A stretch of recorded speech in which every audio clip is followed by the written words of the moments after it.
coming to the basic question. What is the purpose of our life? What is the purpose of our existence in this world? Who do you think would be the best person to reply to this question, what is the purpose of our life? Do you think it's Dr. Zakir Naik? Surely the answer is no. Do you think the scientist can answer this question? The answer is no. Do you think the philosopher can answer this question? The answer is no. The best answer to this question, what is the purpose of our life, can be given by our Creator, God Almighty, Allah subhanahu wa ta'ala. And I started my talk by quoting a verse from the glorious Quran, from Surah Zariyat, chapter number 51, verse number 56, where Allah subhanahu wa ta'ala says, وَمَا خَلَقْتُ الْجِنَّ وَالْإِنسَ إِلَّا لِيَعْبُدُونَ. I have not created the jinns and the men but to worship me. I have created the jinn and the men only to worship me. The Arabic word used here is ibadah, coming from the root word abd, which means servant, which means slave. Ibadah means servitude, means worship. It means obedient submission. In short, ibadah means worship or obeying the commandments of Allah subhanahu wa ta'ala, of our Creator Almighty God. Whatever Allah subhanahu wa ta'ala Almighty God commands us, if we obey, it is called as ibadah, it is called as worship. For example, Allah subhanahu wa ta'ala says that you have to follow the 5 pillars. So if you believe in Tawheed, believe there's no God but Allah, then you're doing ibadah, then you're worshipping Allah. If you pray, if you offer salah, you're doing ibadah, you're worshipping Allah subhanahu wa ta'ala. If you give zakat, obligatory charity, you're doing ibadah, you're worshipping Allah subhanahu wa ta'ala. If you fast, you're doing ibadah, you're worshipping Allah subhanahu wa ta'ala. Allah says in the Quran that you have to provide neighborly needs.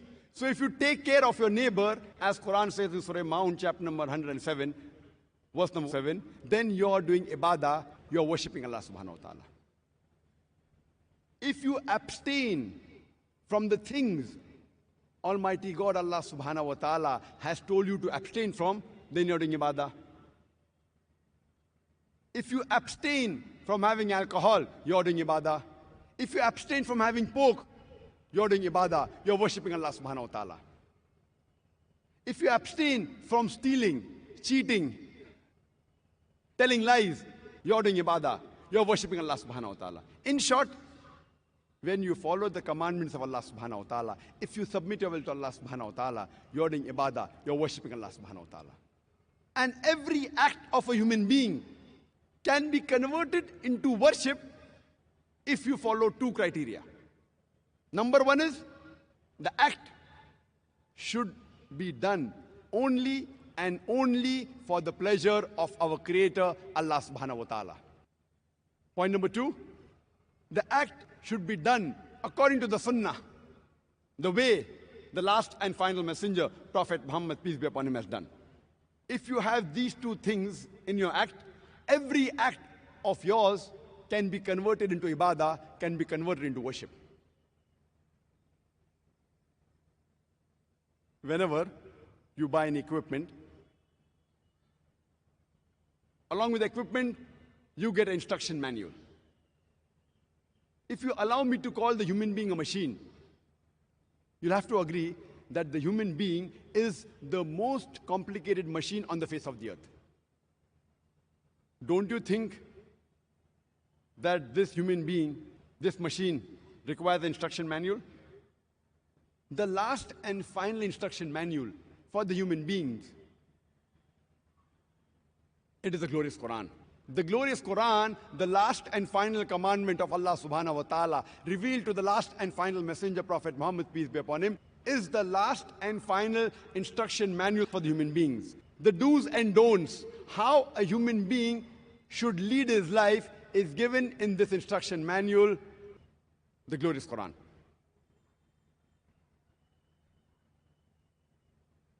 Many people ask me the question, why does Almighty God want us to worship Him? Is He hungry of our worship? Why does He want us to praise Him? Allahu Akbar, Allah is the greatest. Is Almighty God hungry for praises? Allah replies in the glorious Quran, in Surah Fatir, chapter number 35, verse number 15. O ye men, it is you who need Allah, and Allah is free of all wants, worthy of all praises. The Quran says in Surah Fatir, chapter 35, verse number 15, O ye men, it is you who need Allah. Allah is free of all wants and worthy of all praises. The reason why Allah subhanahu wa ta'ala wants us to worship Him and to praise Him is not for His benefit. It is for our benefit.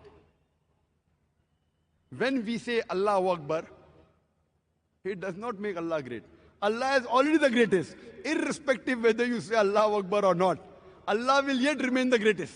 It will make no difference to Allah subhanahu wa ta'ala. But the reason Allah wants us to praise Him is because He knows the human psychology. We human beings, whenever we praise someone, whenever we know someone who's great and famous, we but natural tend to follow his advice. For example, if your mother has a heart attack and you have an option, there's a layman who comes and gives you advice. Will you follow his advice or a person who you know is the best heart specialist in the world and he's willing to give you free advice? Whose advice will you take? Will you take the advice for your mother from the best heart specialist in the world or from a layman? But natural, because you know the heart specialist is famous, people keep on praising him, you indirectly tend to follow his advice. Similarly, Allah subhanahu wa ta'ala wants us to praise Him. He is the greatest. Allah is the greatest. Allah is the most knowing. Allah is the most wise. So that the moment when we say He is the most wise, when He gives us the advice, we indirectly tend to follow it. If we don't agree, He's most wise, most knowledgeable, then the chances we will follow His advice is less. So Allah subhanahu wa ta'ala wants us to worship Him and to praise Him, not so that it will benefit Him, but it will benefit us.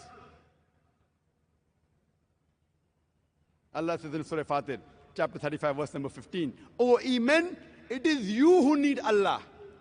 Allah is free of all wants, worthy of all praises. Let me give you an example. Suppose there's a couple who's married for several years and they don't have any children. But natural, most of such couples, they will feel sad. You have another couple who's married and they have a child. They bring him up with love and affection. After he reaches the age of 15 or 16, that child dies. But natural, these parents will be sad. The first group of couples who do not have any children, they'll feel sad. But the second group of parents who have children, and after they have brought them up, when they reach the teenage, and when they die, they will feel more sad. Now you have a third category of parents who have children. They bring them up with love and affection. They take care of them. But when they grow and they become an adult, they don't ask about their parents. They don't take care of their parents. what would you call such kind of children? Surely you will call them inhuman, unjust, and ungrateful. All of us will agree that if your parents, they bring you up with love and affection, take care of you, give you all the facilities, once you grow and become an adult, you don't even talk to them, you don't care about them, you don't even meet them. Surely such children will be called unjust, ungrateful, and inhuman. If you agree with this point, imagine, what would you call those human beings who are ungrateful to their Creator? Our Creator, Allah subhanahu wa ta'ala, Almighty God, has not only created you, He has even created your parents. So don't you think that we should thank our Creator, Allah subhanahu wa ta'ala? Shouldn't we be obedient to Him? How many of us ever thank Allah subhanahu wa ta'ala for the bounties, for the blessings that He has bestowed upon us? How many of us? Almighty God, Allah subhanahu wa ta'ala, He has given us life. He has given us the blessings of this world: food, clothing, shelter. Can you imagine if you don't get water for a few days, but naturally you'll die? How many of us have ever thanked our Creator, Allah subhanahu wa ta'ala, for the water He has provided us? Have you ever thought that the air we breathe, if we don't get this air for a few minutes, what will happen to us? But naturally we'll die. How many of us have ever thanked our Creator, Allah subhanahu wa ta'ala, for the air He has provided us?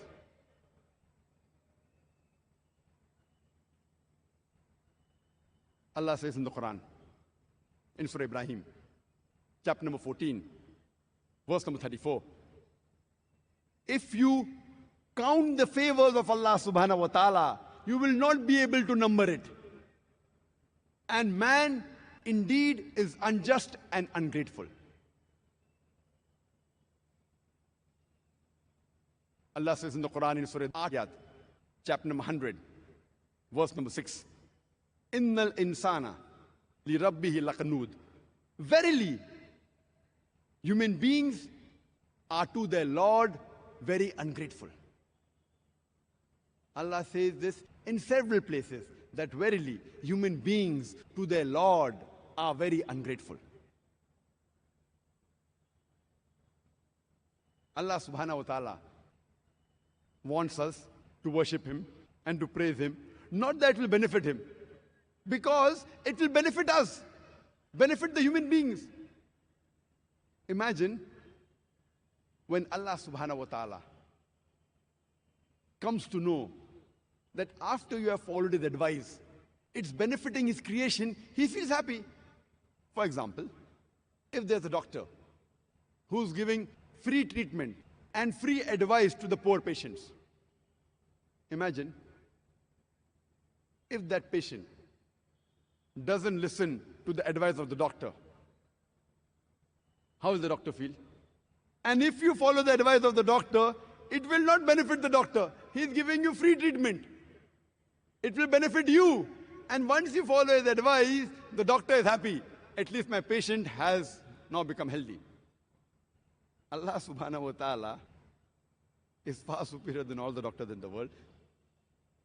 It's mentioned, Huwa Shafi. It is He who cures. So when you worship Him, when you follow His advice, Allah subhanahu wa ta'ala is happy, because the moment you praise Him and you follow His advice, it benefits His creations. It benefits the human beings, and it pleases Allah subhanahu wa ta'ala. Allah is not pleased when you worship Him and praise Him because it benefits Him. He's pleased because it benefits the human beings, His creations. And even after you commit sins, you commit crimes. The moment you repent, the moment you ask for forgiveness, Allah subhanahu wa ta'ala immediately forgives you. Allah mentions this in several places in the Quran. Wallahu ghafurur rahim. And Allah is oft forgiving and most merciful. In several places. In Surah Nisa, chapter number 4, verse number 25. In Surah Ma'idah, chapter number 5, verse number 74. In Surah Al-Hijr, chapter number 15, verse number 49. In Surah Nahl, chapter number 16, verse number 119. In Surah Al-Zumur, chapter number 39, verse 53. In Surah Buruj, chapter number 85, verse number 14. Wallahu ghafurur rahim. For verily, Allah is oft forgiving and most merciful.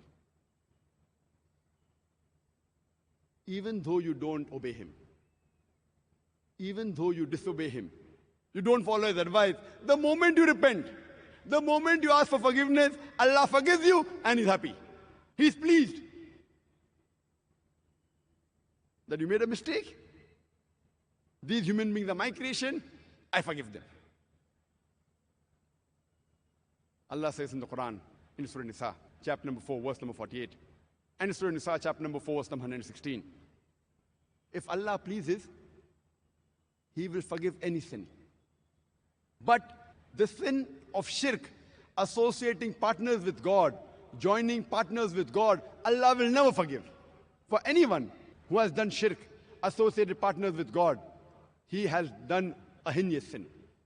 So Allah subhanahu wa ta'ala will forgive any sin if He pleases. But the sin of shirk, if you die as a mushrik, if you die associating partners with God, and before your death, if you do not repent, if you do not ask for forgiveness, Allah will never forgive you.